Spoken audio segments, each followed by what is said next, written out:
Kaya sa mga nakikipagsabwatan upang kunin ang pondo ng bayan at nakawin ang kinabukasan ng ating mga mamamayan, mahiya naman kayo. Huwag ka na magsinungaling Sa inyong kapwa Pilipino. Your mouth is moving a lot like a rat. Pero yung dulo talaga, yung towards the end yung paborito ko. Yung sinabi niya, mahiya naman kayo. What?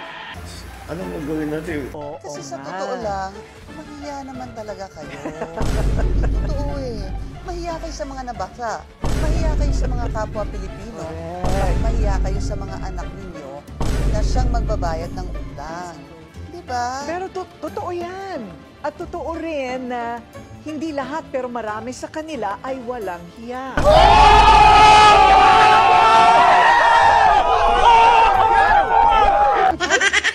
Hindi totoo nga. Kasi ano, patutubo mo ba yung hiya?